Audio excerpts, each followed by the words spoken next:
people are really excited about the movement, and the most impactful thing about it is the majority of people on this planet believe what we believe, that things like food, water, medicine should ideally be free, profitable, eco-friendly. And it's a very powerful movement, and it's only going to grow more and more. I personally, I don't know if we talked about this on the last podcast, but what drove me to do this was guilt, because when I first invented these things, I wanted to quit because I was like, oh man, if you make everything free, like that's dangerous. Like my life could be in danger potentially. But also, I didn't know how to type or use a computer when I started. I was always the jock. I'm like, how am I supposed to be the next like great tech founder if I can't even type? It's dangerous. I'm comfortable. I don't want any of this. I'm just gonna drink a bunch more beer, smoke some weed, and forget all about it. I ever had these crazy aspirations in the first place. And then about 100 days later, I just felt so tremendously guilty, because I was like, you could really impact the world and the environment on a positive place. And I'm too scared because I'm comfortable. And I'm scared of overcoming like lifelong fears of computers and things like that. So I bought a laptop. I did like my first PowerPoint, which was horrible. Typed some of my first Word documents, and just slowly but surely got here. I still feel guilty, to be honest. I had this conversation yesterday. Um, I feel guilty because I've spent all my life savings, and now we've invested in investors' money, and that totals up to a little more than 500,000 thus far. But we've only donated 25,000 so far, because every water does 10 cents. We're at our 250,000th beverage. So like the question I'm asking myself is, will I still feel guilty when the donation to charity surpasses like the out-of-pocket investment and the investor's investment? And I hope not, but probably so, until like we're, saved 1 million lives or something. Hmm. Well, I think you are. It's you're still at the beginning stage, and I. It's so interesting you say that because a lot of things I've done, I've also done because I felt a sense of guilt, and I think a good person knows. I think guilt is usually not a good thing, but in general, it gives you a sense of where you need to direct, where you know you have the responsibility to do good, right? When you have the power and you know you have the power to do the right thing and then you don't do it, usually the results are your fault, in my opinion. It's if you know you have the power to do good in the world, it is your responsibility to change it. And I'm so proud of you for actually going through that. You started small steps, right? You got a laptop, started teaching yourself, and slowly and slowly and slowly, you built this phenomenon of a company that is growing exponentially. And you're right, you're seeing that people really do believe in this product because those are common sense things that everyone knows, but everyone is scared to actually do it because there are real world consequences of big corporations and other special interests that are dangerous. And people have paid the price for it. Um, just like a JFK and Yeah, of RFK. course. um, any person who really tries to do a lot of good in the world, something usually happens to them. Abraham Lincoln, those are the presidents that got there and did good, and something happened. Um, so it is a risk going from being comfortable and choosing to do the right thing no matter what.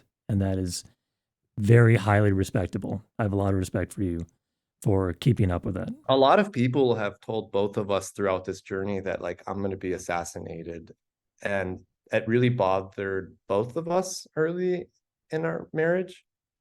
Um, and I promised her like, hey, this just because we're in Eastern Europe and a lot of people happen to be a little bit more cynical from time to time. But when we get to Silicon Valley, people will just say, oh, you're just a disruptor. But then we got to Silicon Valley, people joke and say the same thing. And, so that's not why she was worried. She just like haven't spoke to her all day, but it was like an actual speed bump in our marriage early on, Hmm. because nobody wants to hear that. Oh, you froze. Oh, there we go. Sorry. Yeah, nobody wants to hear that. So it was a speed bump in our relationship early on. Uh, I bet it is a lot of pressure, especially for your wife thinking about that all the time. I don't Um, think she necessarily does anymore. And again, we hide in plain sight. And like I put most of my best inventions on the internet. mhm. And so like I've always thought about similar things, even from an early point, because I don't talk about it often, but with my life, I intend to make, as you are making very big changes in the world, I plan to also be a disruptor. And maybe I overestimate myself maybe, but I want to really make a big impactful change while I'm here. And I kind of, uh, know I'm supposed to after all the times I've died and stuff. I kind of got the message finally, clearly, because I ran from it a little bit, didn't want to. Like we talked about earlier when I was a kid, like when you're a kid, you have all these things you kind of almost inherently know, like intuition, like, oh, I'm going to do this. I want to do this. Like you kind of know what you're going to do. And then as I got older, life kind of beat me down. And I was like, oh, what am I thinking? How could I do this? It's impossible. I have they're telling me I can't do all this stuff.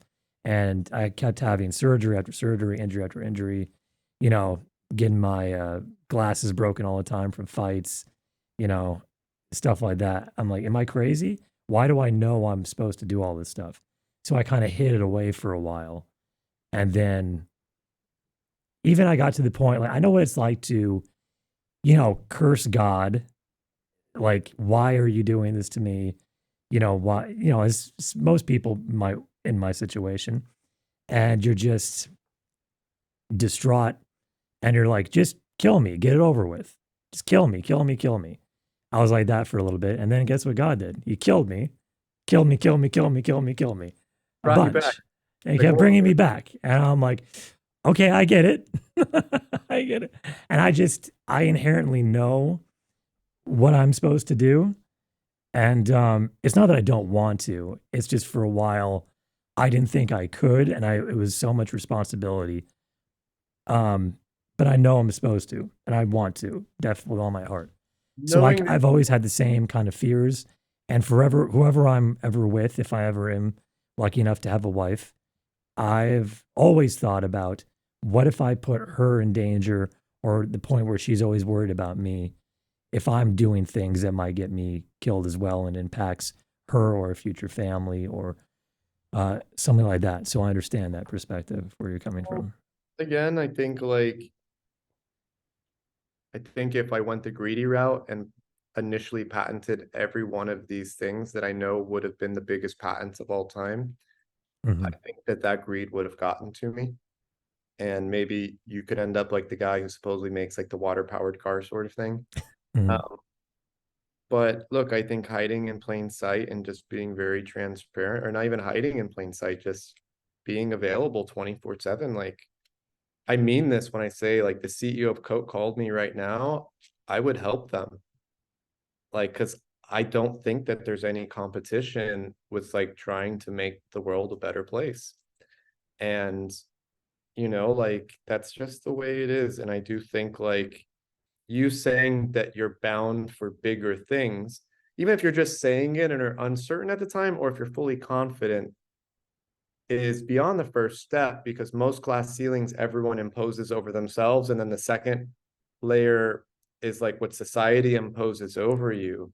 But just by, most of them we impose over ourselves, whether it was influenced by society or friends or just on your own. And like, you've already broken a lot of the glass ceilings above you, and that's why I like hanging out with you. And that's why you're definitely bound for great things, in my opinion. Watch full episodes of Chairman of the Board on YouTube and Spotify.